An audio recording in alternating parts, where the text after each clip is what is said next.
உலகின் அதிகார மையமாக அமெரிக்கா கடந்த 50 ஆண்டுகளாக திகழ்வதற்கு அதன் இராணுவ பலத்தை விடவும் அதன் டாலர் என்ற ஆயுதமே முக்கிய காரணியாக இருந்து வருகிறது. இன்று ஈரானுக்கு மேல் கட்டவிழ்த்து விடப்பட்ட யுத்தத்திற்கான பிரதான காரணமாக உலக பொருளாதாரத்தின் அச்சாணியாக இருக்கும் பெட்ரோ டாலர் அமைப்பை காப்பதற்கான ஒரு சட்டத்துக்கு விரோதமான ஒரு சதுரங்க வேட்டை என்பதே உண்மை. 1970களின் தொடக்கத்தில் ஹென்றி கிசிஞ்சர் தலைமையிலான அமெரிக்க தூதுக்குழு சவுதி அரேபியாவுடன் ஒரு வரலாற்று முக்கியத்துவம் வாய்ந்த ஒப்பந்தத்தை செய்தது. அதில் சவுதி தனது எண்ணெயை அமெரிக்க டாலரில் மட்டுமே விற்க வேண்டும், பதிலுக்கு சவுதி ஆட்சியாளர்களுக்கு அமெரிக்க இராணுவ பாதுகாப்பு கிடைக்கும் என்பதே அதன் நோக்காகும். இதன் விளைவாக உலக நாடுகள் எண்ணெயை வாங்க வேண்டுமானால் டாலரை சேமித்து வைக்க வேண்டிய கட்டாயம் உருவானது. இது அமெரிக்காவுக்கு தன்னிச்சையாக பணத்தை அச்சடிக்கும் அதிகாரத்தையும் உலக பொருளாதாரத்தை தன் பிடிக்குள் வைத்திருக்கும் வலிமையையும் வழங்கியது. யாரெல்லாம் டாலரின் இந்த ஏகாபத்தியத்தை எதிர்க்கிறார்களோ அவர்கள் அனைவரும் அமெரிக்காவால் ஈவிரக்கமின்றி நசுக்கப்பட்டனர். சதாம் ஹுசைன் டாலருக்கு பதிலாக யூரோவில் எண்ணெயை விற்க முயன்றார். விளைவு அணு ஆயுத பொய் கூறி ஈராக் அழிக்கப்பட்டது. சதாம் ஹுசைன் தூக்கிலிடப்பட்டார். முகமது கடாபி தங்கத்தினார், கோல்ட் பிளாக் டினார் என்ற ஆப்பிரிக்க நாணயத்தை உருவாக்க முயன்றார்.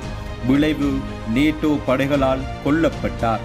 நிக்கோலஸ் மதுரோ சமீபத்தில் ஜனவரி 2026 அமெரிக்கா ஆபரேஷன் அப்சல்யூட் ரிசோல்வ் என்ற பெயரில் வெனிசுலா மீது தாக்குதல் நடத்தி மதுரோவை கைது செய்துள்ளது.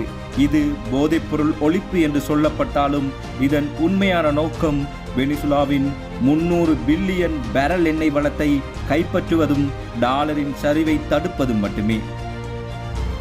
அமெரிக்காவின் அடிமை நாடுகளாக இருக்கும் சவுதி மற்றும் ஐக்கிய அரபு அமீரகத்துக்கு பணியாமல் சவாலாக பிராந்திய வல்லரசாக ஈரான் நிமிர்ந்து நிற்கின்றது.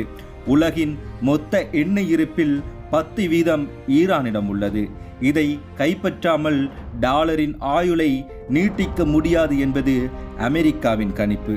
உலக நாடுகள் பல டாலரிலிருந்து விலகிச் செல்லும் நிலையில் ஈரான் போன்ற நாடுகள் டாலரை துறப்பதை அமெரிக்காவால் சகித்து கொள்ள முடியவில்லை.